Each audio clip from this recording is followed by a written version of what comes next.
Hello, this is my review for the original X-Men film from the year 2000. I'm going to start with one of the positives, because in my opinion this film only has positives. I'm going to start with the opening monologue by Patrick Stewart, which I thought was just fantastic. I love the narration that he gives where he's talking about mutation. I thought that was fantastic. That really gave the film a sense of realism. I can remember listening to Zachary Levi talk about why he likes the X-Men so much, and part of it is that it just seems more plausible. It seems a little bit more believable, a little bit more realistic, that at some point down the line you could have people who are different than us genetically, and they just develop these abilities.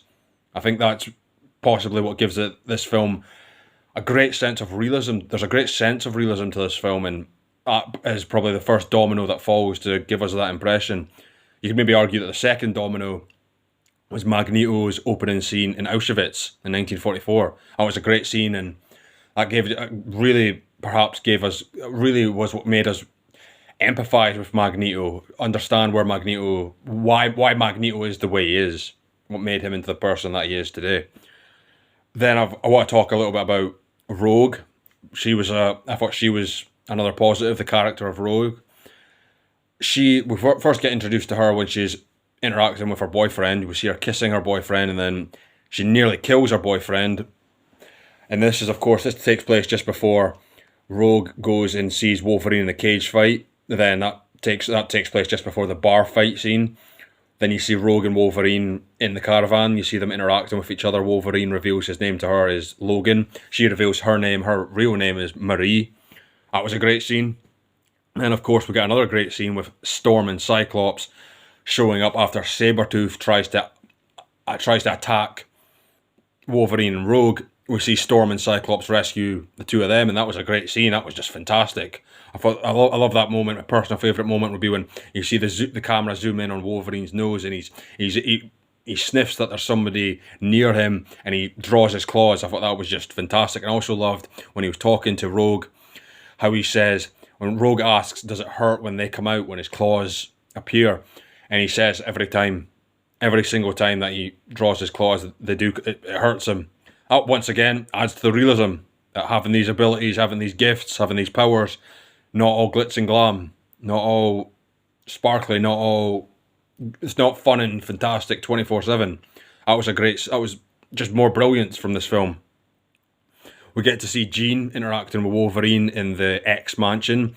Wolverine's about to get a needle into his arm. He jumps up and he sort of chokes Jean Grey before he escapes and goes on his little adventure before he comes into contact with Charles Xavier. We see him interact with Wolverine. That was a great scene. We get to see Storm, Cyclops and Jean in their little get-together, the first time on camera, on screen, live action, that we get to see the core four of the X-Men come together. We get to see Wolverine, Jean, Scott Summers, and Aurora Monroe, Storm and Cyclops. We get to see the four of them in a scene together. That was great.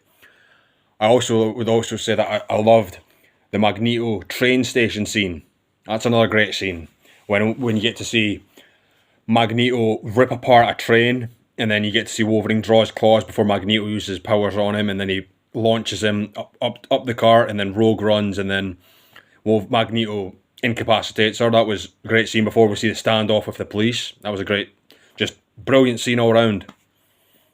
I would say that Magneto, played by Ian McKellen, with Mystique, Toad, and Sabretooth, that was the Brotherhood of Mutants. They were pretty awesome. I loved that scene in which Professor X looks into the mind of Senator Kelly, and you see what Magneto's done to him.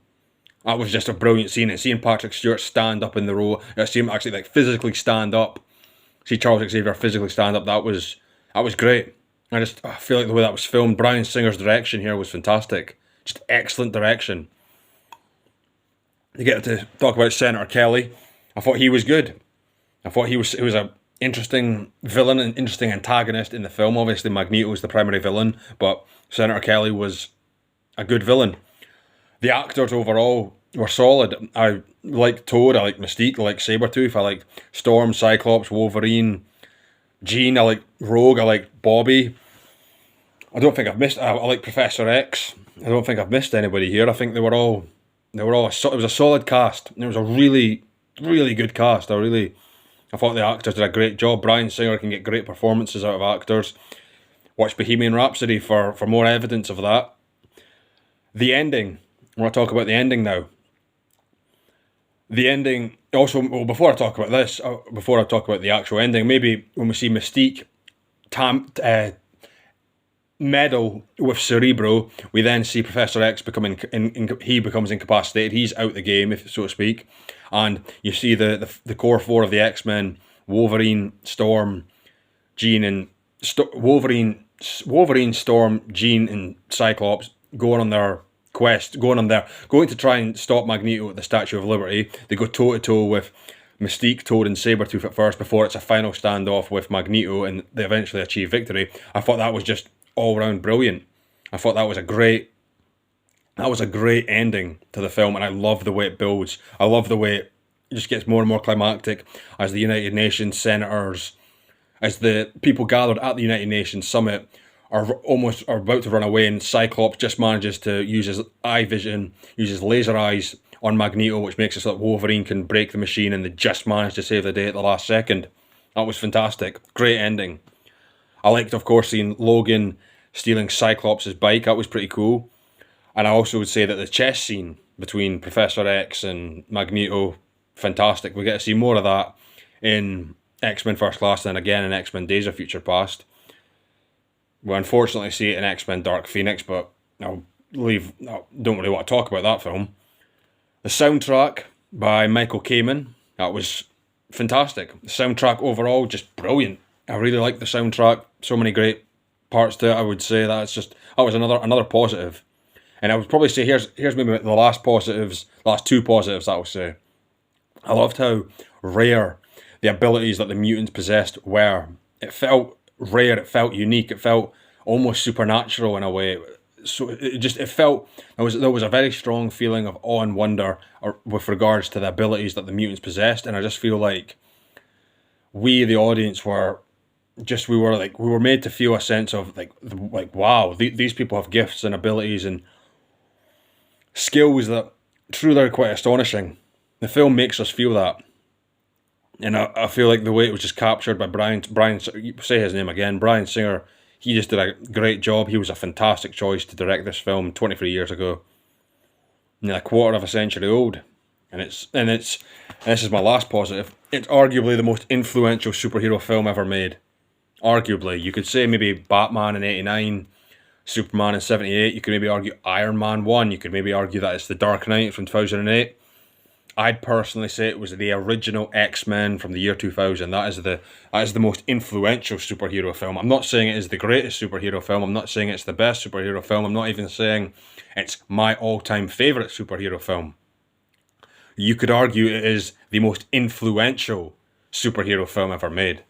And I think I'm just going to leave it at that, because if you haven't seen this film, you need to go and watch it, because it is just brilliant. I'm going to end it there and say one of my all-time favourite films in my top 50, top 30. If I had to sit down and make a list, I think this film would definitely be in that top 50, top 30, I would say. And I think it's just brilliant. Thanks for watching.